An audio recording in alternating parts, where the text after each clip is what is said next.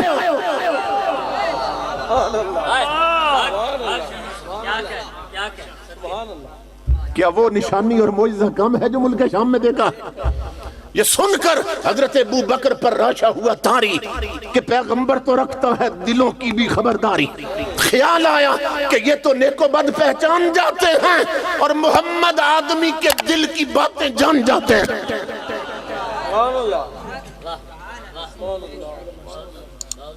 سمجھ رہے ہیں؟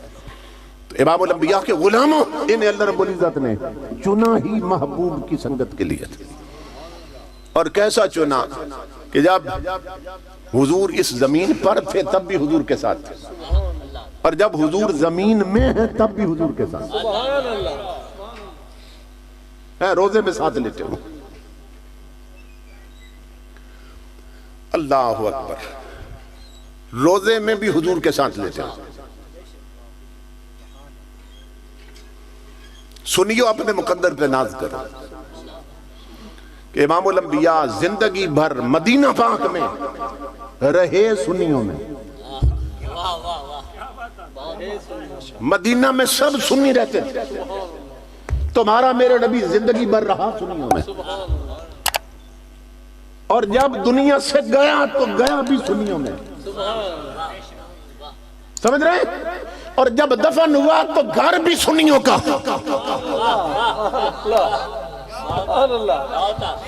سمجھ رہے؟ وہ دفن ہوا تو گھر بھی سنیوں کا، اور ساتھ لیٹے بھی دونوں سنی ہیں۔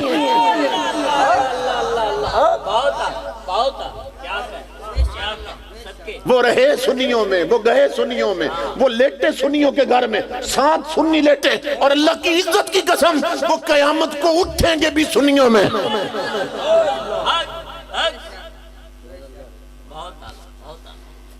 یہ حضور نے خود بتایا میں اٹھوں گا بھی سنیوں میں۔ مسجد نبوی بری تھی، امام الانبیاء مسجد میں تشریف لائے، دائیں طرف سجے پاس صدیق اکبر تھے اور کھبے پاسے فاروق اعظم، دونوں کے ہاتھ پکڑے، حضور مسجد میں آئے تو صحابہ دیکھ کے نا مچل گئے، سینے ٹھنڈے ہو گئے کہ 14ویں کا چاند ستاروں کے ساتھ طلوع ہوا۔ امام الانبیاء نے دیکھا کہ خوش ہو گئے انہیں دیکھ، تو آقا نے فرمایا میرے غلاموں اس منظر کو یاد رکھنا، تم پھر بھی دیکھو گے۔ آقا کب؟ اب حضور کی حدیث سنیے، کب؟ فرمایا ہاں قضا نباس یوم القیامت، فرمایا جس طرح میں اس وقت مسجد میں آیا ہوں میں میدان قیامت میں بھی اسی طرح آؤں گا، کہ میرے دائیں میرا ابو بکر ہوگا اور بائیں میرا فاروق ہوگا۔ قیامت کا کیسا منظر ہوگا؟ سب سے پہلے حضور قبر سے نکلیں گے، اور دوسری حدیث میں حضور خود خبر دے رہے ہیں، فرمایا ان اول من تنشق عنہ القبر ثم ابو بکر ثم عمر۔ آقا فرماتے ہیں قیامت آئے گی تو سب سے پہلے اپنی قبر سے میں نکلوں گا، پھر میرا صدیق نکلے گا، پھر فاروق نکلے گا، اور یہ میرے ساتھ ہوں گے میدان قیامت، اور بعد میں پھر دنیا اٹھنا شروع ہو جائے گی قبروں سے۔ تو اللہ نے منظر کیسا بنایا ہوگا قیامت، سمجھ رہے ہیں؟ سب اٹھ رہے ہوں گے قبروں سے اور دونوں یار ساتھ کھڑے حضور کے، منظر اللہ نے کیسا بنایا کہ ساتھ ابو بکر و عمر کھڑے اور قیامت قائم اور کملی والے درمیان میں، اور منظر یہ بنے گا کہ انہیں دیکھ کر دشمن جل رہا ہوگا، عاشق مچل رہے ہوں گے، کہ زندگی بھر جن کے ذکر کیے، جن کو سلامی دی، جن کی یاد میں جلسے منائے تھے، آج بھی وہ حضور کے ساتھ کھڑے ہیں۔ تو تاجدار کائنات نے انہیں اپنے روزے میں ساتھ سلایا ہوا ہے، اس لیے حضرت شاہ نصیر نے فرمایا تھا نہ ماننے سے ابو بکر و عمر کا لب پر تو بگڑتا ہے وہ پہلو میں سلائے ہوئے ہیں. انہوں نے انہیں ساتھ سلا رکھا ہے, ساتھ سوئے ہوئے. امام الانبیاء کے غلام. اب جس روزے میں سو رہے ہیں, اب دیکھو نا ان کا حال دیکھو, تعلق کیسا حضور کے ساتھ بنا. آپ سے کوئی پوچھے آپ کا پتہ کیا ہے, یہ میرے عزیز بھائی ہیں محترم عبد المجید بوروی صاحب, اب ان سے کوئی پوچھے جی آپ کا ایڈریس کیا ہے, پتہ کیا ہے, آپ کو ملنے آنا ہے آمنے میاں والے, تو یہ اپنا محلہ بتائیں گے, ضلع بتائیں گے, تحصیل بتائیں گے, اسی طرح پتہ ہوتا ہے. اب میرا پوچھیں گے میں اپنا بتاؤں گا, شہروں میں گلی نمبر بھی بتا دیں گے. کبھی آنکھیں بند کر کے نہ تنہائی میں بیٹھ کر ابو بکر و عمر سے ان کا پتہ پوچھا, اے نبی کے یارو ہم تمہیں ملنا چاہتے ہیں, تم کہاں ملو گے, تم اپنا پتہ تو بتاؤ. تو گنبد خضرا سے آواز آ رہی ہے نادان, جب سے کملی والے سے لگے ہیں ہم نے اپنے پتہ ہی کو نہیں رکھا, ہم نے اپنا پتہ ہی یار کے پتہ میں گم کر دیا. اب ہمارا الگ پتہ پوچھنے کی ضرورت نہیں ہے, تو گنبد خضرا پوچھ کے آ جانا, ایک ہی مکان میں تینوں ملیں گے.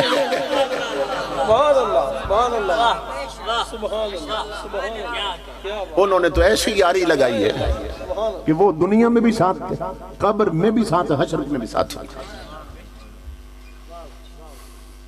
وہ اس روزے میں لیتے ہیں جس کی شان یہ ہے, جس کی شان یہ ہے. امام الانبیاء فرماتے ہیں من زار قبری وجبت لہو شفاعتی, من زار قبری وجبت لہو الجنہ, من زار قبری فلہ الجنہ. 3 حدیث. امام الانبیاء فرماتے ہیں جس نے میرے امتی نے کسی بھی زمانے میں آ میری قبر کی زیارت کر لی وہ جنتی ہو گئے, اس پر جنت واجب ہو گئی. اب آپ جانتے ہیں کہ حدیث میں تو خوشخبری ہے جس نے میری قبر مبارک کی زیارت کر لی. اب جب ہم جاتے ہیں نا مدینہ پاک تو حضور صلی اللہ علیہ وسلم کی جالیاں نظر آتی ہیں, اور زیادہ غور سے دیکھیں تو اندر سے بعض دفعہ پردے بھی تھوڑے نظر آ جاتے ہیں, لیکن قبر مبارک تو نظر نہیں آتی. جب باہر سے گنبد خضرا نظر آتا ہے تو حضور نے خوشخبری دی تھی کہ جس نے میری قبر کی زیارت کی نا اس پر جنت واجب ہو گئی. اب سوال یہ پیدا ہوا کہ جب سے یہ سعودی عرب بنا ہے, یہ جس کو آپ سعودی عرب کہتے ہیں نا, یہ 1924 میں بنا ہے سعودی عرب. پہلے اس کو سعودی عرب نہیں کہتے تھے, پہلے اس کو عرب شریف کہتے تھے, حجاز مقدس عرب شریف. تو 1924 میں جب وہاں سعود خاندان کی حکومت آئی, سعود بن عبدالعزیز جب یہ حکمران بنانا تو اس کی وجہ سے, اس کے نام کی وجہ سے پھر اس کو سعودی عرب کہنے لگ گئے.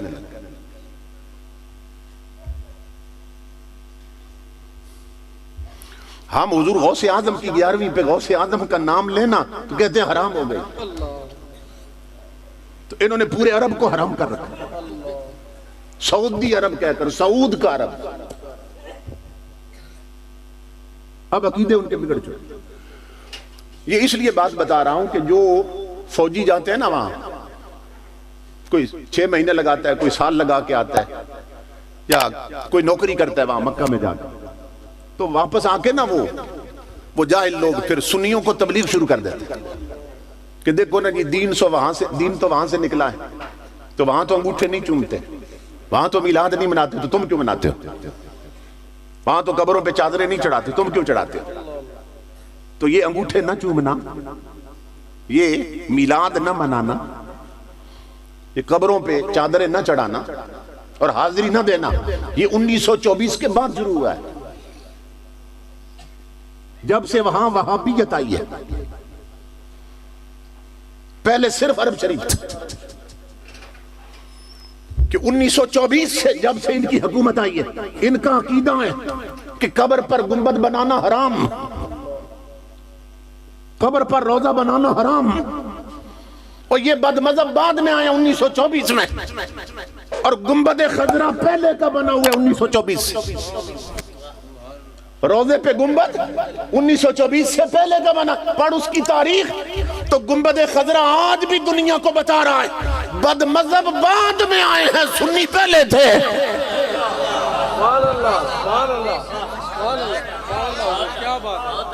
بات سمجھ آ رہی ہے آپ کو؟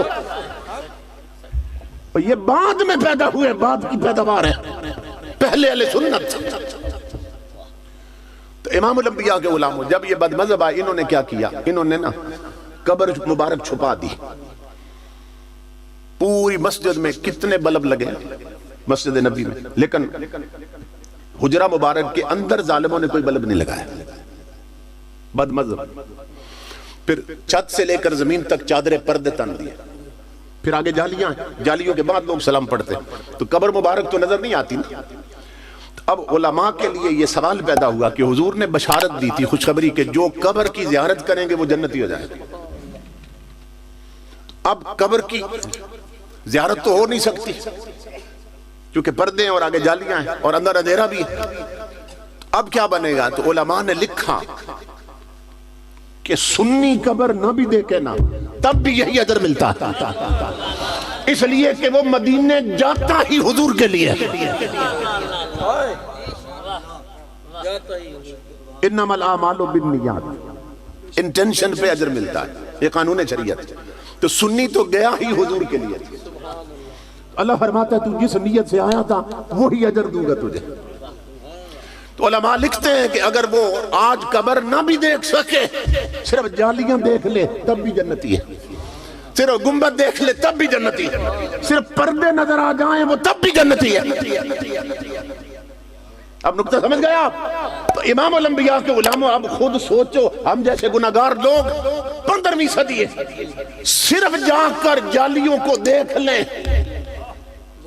تو جنتی ہو جائیں، صرف گنبد کو دیکھ لیں مدینہ جا کر تو جنتی ہو جائیں۔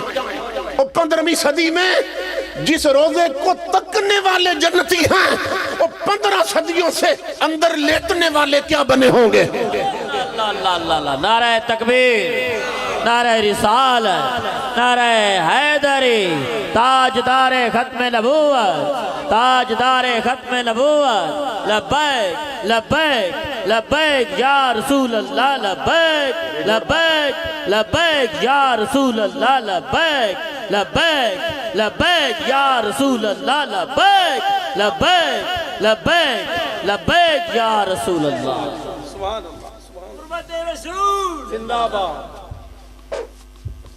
بات سمجھ آئی آپ؟ تو وہ جو 15 صدیوں سے اندر ساتھ لیتے ہیں وہ کیا بنے ہوگا؟ ان کا مقام کیا بنا ہوگا؟ تو امام الانبیاء کے غلام، یہ وہ ہستیاں ہیں جنہیں اللہ رب العزت نے یار کی سنگت کے لیے چنا تھا۔ اور امام الانبیاء نے بطور خاص ایک حدیث میں 4 یاروں کا ذکر کیا۔ یہ 4 یار سے بھی کئیوں کو بڑی مار پڑتی ہے۔ 4 یاروں کا ذکر کیا حضور نے حدیث پاک میں حدیث پڑھتا ہوں۔ امام الانبیاء نے فرمایا ان اللہ افترض علیکم حب ابی بکر و عمر و عثمان و علی کما افترض علیکم الصلاۃ والزکاۃ والصوم والحج۔ امام الانبیاء نے اس حدیث میں اسلام کے 4 رکن ادھر رکھے، 4 یار ادھر رکھے۔ ادھر نماز، روزہ، حج اور زکاة رکھی حضور نے، ادھر ابو بکر، عمر، عثمان و علی کو رکھا۔ اور آقا نے اعلان کیا اپنی امت میں، فرمایا میرے امتیوں سنو، اللہ رب العزت نے جس طرح میری امت پر نماز، روزہ، حج اور زکاة فرض کر دی ہے، اسی طرح میرے 4 یاروں کی محبت بھی فرض کر دی ہے۔ سبحان اللہ، سبحان اللہ۔ یہ حدیث رسول، ان اللہ افترض علیکم حب ابی بکر و عمر و عثمان و علی رضی اللہ تعالیٰ۔ اللہ نے ان 4 یاروں کی محبت فرض کر دی جس طرح نماز، روزہ، حج اور زکاة فرض کر دی۔ اب حضور کا علم دیکھیے، بات یہاں ختم نہیں کی حضور نے۔ امام الانبیاء جانتے تھے ایک وقت آئے گا بعض بدبخت لوگ 3 والے ہو جائیں گے، کچھ 1 والے ہو جائیں گے۔ جو ایک والے ہوں گے وہ تین پر منہ کھولیں گے، جو تین والے بنیں گے وہ ایک پر منہ کھولیں گے۔ تو امام الانبیاء خبردار کر کے گئے، فرمایا سنو جنہیں میں نے اکٹھا کیا ہے، فمن ابغض واحدا منہم، امام الانبیاء نے فرمایا جو ان میرے چار میں سے کسی ایک سے بھی بغض رکھے، کسی ایک سے بھی نفرت کرے، دشمنی رکھے، چار میں سے کسی ایک سے بغض رکھے، امام الانبیاء نے فرمایا لم یقبل اللہ لہ صلاۃ ولا زکاۃ ولا صوما ولا حجا۔ امام الانبیاء نے فرمایا جو چار میں سے کسی ایک سے دشمنی اور بغض رکھے اس کی زندگی بھر کی نمازیں بھی مردود ہیں، حج بھی مردود ہیں، اس کے زندگی بھر کے روزے بھی مردود ہیں، زندگی بھر کی زکاة بھی مردود۔ یہ حضور فرماتے ہیں یہ ہر شے مردود ہو گئی، کیوں؟ اس لیے کہ وہ خود مردود ہے، جو ان چار میں سے کسی ایک سے بغض رکھے اور دشمنی رکھے وہ خود مردود۔ تو امام الانبیاء بتا گئے میرے ان یاروں کو جن کو چنا اللہ نے میرے لیے اور اکٹھا کیا میرے لیے، ان میں سے کبھی جدا کر کے کسی ایک سے محبت نہ کرنا، کرنی ہے تو سب سے کرنا۔ اگر تم نے جدا کر کے کسی سے محبت کی تو وہ محبت بھی رد ہو جائے گی۔ اسی لیے ہم اہل سنت پوری دنیا میں یہ اعلان کر رہے ہیں اور پیغام دے رہے ہیں کہ ہم نبی کے باغ کے سرو و سمن سے پیار کرتے ہیں، ہم نبی کے باغ کے سرو و سمن سے پیار کرتے ہیں، ہم ایک گل سے نہیں پورے چمن سے پیار کرتے ہیں، ہم تاجدار کائنات کے اصحاب کے بھی قربان جائیں، ہم امام الانبیاء کی آل کے بھی قربان جائیں۔ یہی سنیت ہے اور یہی مسلمانیت اور یہی ایمانیت۔ اللہ رب العزت اسی عقیدے پہ ہمیں زندہ رکھے، اسی پہ موت آئے اور اسی عقیدے میں ہمارا حشر۔ میں اپنے محترم بھائیوں کا بہت زیادہ شکر گزار ہوں، محترم محمد آصف معصومی صاحب کہ جن کی وجہ سے میں یہاں پہنچا ہوں۔ اللہ رب العزت آپ تمام دوستوں کو جنہوں نے تعاون کیا، سرپرستی کی، دارین کی نعمتیں اور برکتیں اور عزتیں عطا فرمائے۔ میرے محترم بھائی حضرت علامہ قاری محمد رمضان صاحب، مجھے یہاں سٹیج پہ معلوم ہوا کہ حضرت کے جوان سال بیٹے محمد قاسم مرحوم وہ فوت ہوئے، تو حضرت نے اپنے بیٹے کے ایصال ثواب کے لیے ایک ایسا طریقہ جاری کیا کہ جو لائق صد تحسین بھی ہے اور ہم سب کے لیے قابل تقلید بھی ہے، کہ اسلامی کتاب، مسائل کی کتابیں، اسلامی تعلیمات کی کتابیں، مرد اور عورت کی نماز میں حدیثوں میں جو فرق آیا اور اس پر مسائل اور اس پر دلائل، اور یہ جو اسلامی مسائل کی کتاب جامع نمیہ کی لکھی ہوئی، اتنی جاندار کتابیں کہ جو ہر گھر کی ضرورت ہیں، ہر مومن کی ضرورت ہے، ہر مرد کی ضرورت، ہر عورت کی ضرورت اور ہر بچے کی ضرورت۔ اپنے لخت جگر کے ایصال ثواب کے لیے انہوں نے اتنی قیمتی کتابیں تحفے کے طور پہ یہاں رکھی ہیں کہ وہ جو شناختی کارڈ کی کاپی آپ نے دی ہے وہ قرآن اندازی ہوگی تو خوش نصیب لوگ پائیں گے، تو ضرور یہ جو ہے اس کو مطالعہ کریں۔ اگر خود نہیں پڑھنی آپ نے، ایسا نہ ہو آپ کے گھر کی الماری میں پڑی رہے، جو پڑھ سکتا ہو اس کو دے دیں تو وہ آپ کو بھی ثواب ملے گا، انہیں بھی ملے گا، ان کے بیٹے کو بھی۔ اللہ رب العزت اس کی قبر پہ کروڑوں رحمت نازل فرمائے۔